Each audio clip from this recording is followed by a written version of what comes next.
Assalamu alaikum, chers parents. Bienvenue dans ce premier épisode de la série Briser le cycle, éduquer les enfants pour des mariages apaisés. Aujourd'hui, nous allons aborder un sujet essentiel, un sujet parfois sensible, mais nécessaire. La manière dont notre éducation façonne les mariages de demain. Parce qu'avant d'être des époux et des épouses, nos enfants sont d'abord des enfants que nous éduquons. Et parfois, sans nous en rendre compte, nous transmettons des idées ou des comportements, des manières de faire qui peuvent nuire à leur futur foyer. Dans notre société, certaines souffrances dans le mariage sont devenues presque normales. On entend souvent patiente, c'est comme ça le mariage, préserve ton foyer, coûte que coûte.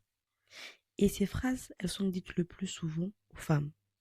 Mais il est important de se rappeler une chose fondamentale. Ce n'est pas ainsi qu'Allah décrit le mariage. Allah dit dans le Coran, dans le sens des versets. Et parmi ces signes, il a créé de vous, des épouses, pour que vous viviez en tranquillité avec elles. Et il a mis entre vous de l'affection et de la bonté. Il y a en cela des preuves pour les gens qui réfléchissent. Surat Ar-Rum, verset 21. Le mariage est censé être un espace de tranquillité, d'affection, de miséricorde, pas un lieu de domination, pas un lieu de souffrance permanente. Lorsque l'humiliation, la violence ou le mépris s'installent, il faut avoir le courage de dire cela ne fait pas partie de l'éthique de notre dîme. Et surtout, il ne faut pas confondre patience et acceptation de l'injustice. Dans beaucoup de familles, les filles sont préparées très tôt au mariage. On leur apprend à être patientes, à être conciliantes, à préserver leur foyer, à faire des sacrifices. Ce sont de belles qualités d'ailleurs, je ne dis pas le contraire. Et ce sont des belles qualités que tout être humain est censé avoir. Mais le problème, c'est quand toute la responsabilité du mariage repose sur elle. Quand une fille grandit en entendant, tu devras supporter. Elle peut finir par croire que souffrir fait partie du mariage. Et cela est dangereux, car cela peut l'amener à accepter l'inacceptable. On prépare beaucoup les filles au mariage, mais posons-nous une question sincère. Préparons-nous les garçons à être de bons maris? Le prophète sallallahu alayhi wa sallam a dit, les croyants ayant la foi la plus parfaite sont ceux qui ont le meilleur comportement. Sont ceux qui ont le meilleur comportement. Et les meilleurs d'entre vous sont les meilleurs avec leurs femmes, rapporté par Tirmidhi. Et il a aussi dit, le meilleur d'entre vous est celui qui est le meilleur avec sa famille. Et je suis le meilleur d'entre vous avec sa famille, rapporté par Tirmidhi. Mais aujourd'hui, qui apprend aux garçons à respecter leurs épouses? Qui leur enseigne la douceur, la maîtrise de soi, la responsabilité émotionnelle? Parfois, on tolère davantage chez eux la colère, le manque de respect, les comportements excessifs, l'infidélité. Et sans le savoir, on construit des adultes qui ne sont pas prêts pour un mariage sain. Alors, chers parents, une fois de plus, revenons à la sira de notre bien-aimé prophète Mohammed sallallahu alayhi wa sallam, afin d'inculquer les meilleures valeurs à nos garçons. Un point essentiel à comprendre, c'est que le respect dans le couple ne commence pas le jour du mariage. Il commence dès l'enfance.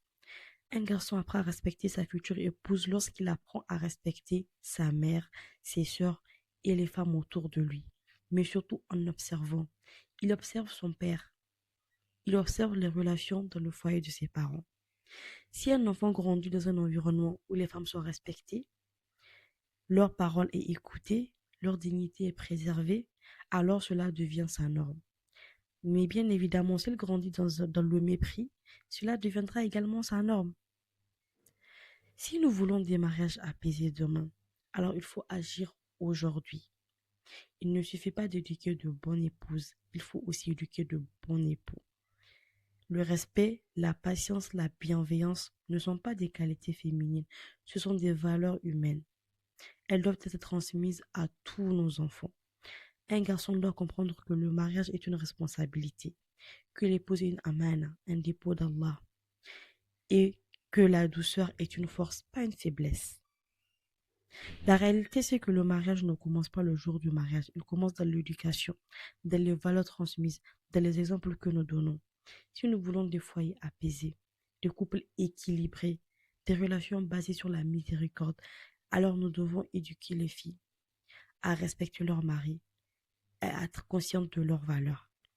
Et les garçons, également, on doit les éduquer à être conscients de leurs responsabilités et à respecter leur épouse. Chers parents, nous avons un rôle immense, celui de préparer une génération plus juste, plus équilibrée et plus consciente.